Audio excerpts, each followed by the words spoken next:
Perkenalkan, kami dari Islam Kuliah. Nama saya Tia, dan di sini ada rekan saya Reva dan juga Anis, dan dokumentasinya ada Hasbi. Memperkenalkan diri, dengan nama ini lengkapnya di Purwanto, jabatan Kanit Reskrim, Sekumulan sekaligus menjabat Tapos Tapol Subsektor Makamusti. Jadi rangkapnya jabatannya dua, pertama Tapol Subsektor, yang kedua Kanit Reskrim. Ini di sini sudah 2 tahun jabatannya seperti itu ya.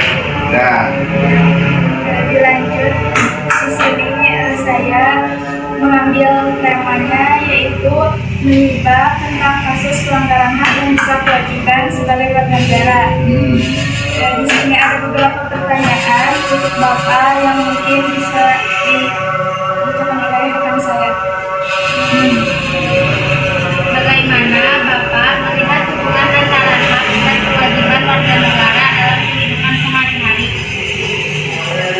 Melihatnya, sekarang ambil contoh. Adik-adik kan di sini hidup di negara Indonesia, haknya ada, kewajibannya pernah dilaksanakan. Contoh, yang punya kendaraan, ya, itu haknya yang punya kendaraan. Tapi kewajiban selama menjadi adik-adik punya kendaraan, dibayarnya pajaknya. Nah, itu adalah hak dan kewajiban. Terus keduanya dalam hal permasalahan hak kita bermasalah, kewajibannya apa? Ya kan? Kewajibannya apa? Saling menjaga sopan santun, norma baik agama atau bangsa. Itu kewajiban kita. Hak kita hidup di masyarakat, gitu kan? Terus apa yang biasanya menjadi penyebab utama warga melanggar kewajibannya? karena saya enak sendiri, ya. Karena kebanyakan orang yang melanggar kewajiban karena pengen enak, tidak tidak ada tanggung jawab, gitu kan? Ada nggak kira-kira? Kan tadi menanyakan tentang hak dan kewajiban, tapi dia melupakan kewajibannya karena apa? Pengen enak. Sedangkan kadang-kadang muncul di medsos bahwa ini sudah dibangun, itu sudah dibangun, tapi kewajiban ada kan? Nah, itu dalam orang yang kalau disebut di agama kan munafik kan? Nah, seperti itu kan? Dia pengen enak tapi tidak mau berkorban, gitu kan? Itu. Terus apa saja bentuk pelanggaran hak atau kewajiban yang paling sering terjadi di wilayah ini? banyak pelanggaran haknya, banyak. Contoh dalam hal berkendara aja ya, dalam hal berkendara, pabrik sudah membuat kendaraan dengan knalpot ada, ya, pabrik. Terus aturan negara bahwa tidak boleh menggunakan knalpot bronc, ya, tidak boleh menggunakan. Kenapa semuanya dilarang? Gitu kan? Kenapa harus diganti? Kan gitu. Apakah hanya dengan pengen kekayaan atau pengen gaya atau pengen apa, kan enggak? Tapi yang jelas dia jadi pelanggarannya itu pelanggaran mengganggu dalam hal contohnya misalnya kalau ke masjid, kira-kira kalau ada suara seperti itu mengganggu, gitu kan? Nah itu pelanggarannya seperti itu. Nanti pasti ada pertanyaan, hukumnya apa dalam pelanggaran itu? Memang ada hukumnya, cuma kadang-kadang hukumnya tidak berat, tidak berat, hanya sebatas pelanggaran administratif. atau pelanggaran pidana ringan, teguran itu pasti ada pertanyaan gitu kan. Pasti ada pertanyaan gitu. Jadi ancamannya atau pidananya seperti itu. Jadi dia kalau menggunakan kendaraan tersebut memang pasal yang tidak ada pasal pengeluaran tidak ada, tapi ada pasal yang di dalam KUHP itu munculnya pasal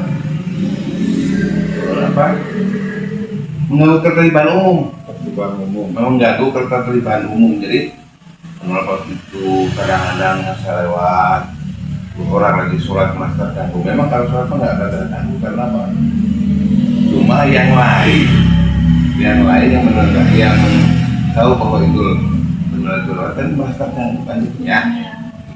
Akan ada pelanggaran hak dan kewajiban yang mungkin bersifat fatal. Nah di sini sudah memadai tentang prosesnya atau langsung gitu ke pusatnya. Jadi gini, dalam hal penindakan dan proses perkaranya hak dan kewajiban, di sini polsek ini kan polsek Harkamtibmas. Jadi polsek Unggulan ini bukan polsek yang bisa menangani perkara pidana atau perkara lain. Jadi untuk prosesnya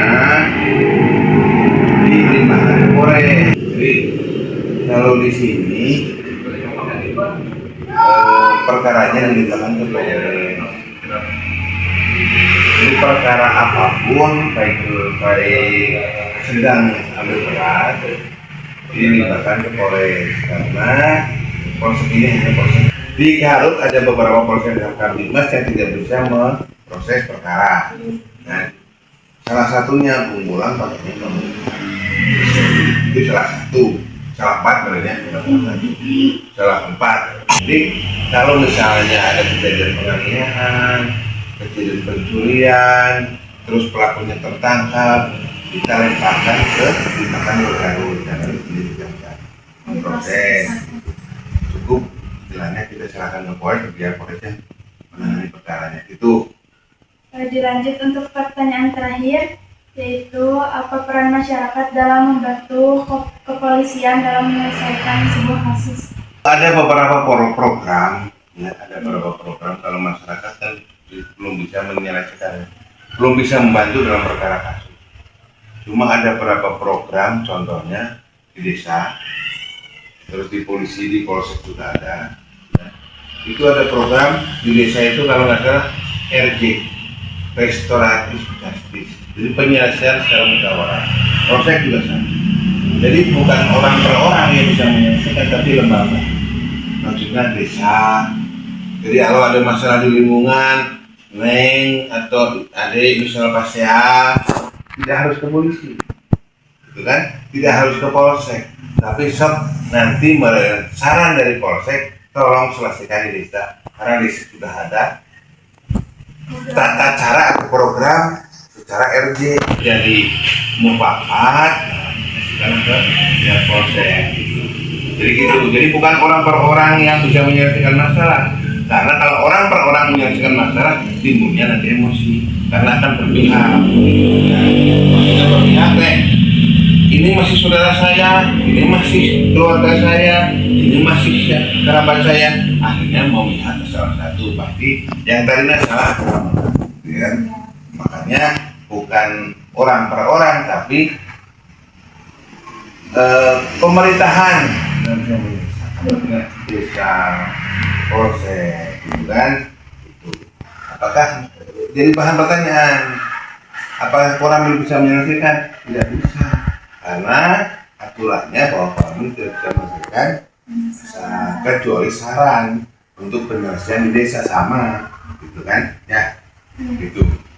Terima kasih Bapak atas waktunya. Maaf bila dari kami ada kata-kata yang salah. Semoga Bapak diberi kesehatan dan juga kelancaran untuk menangani kasus-kasus yang ada di daerah ini ya.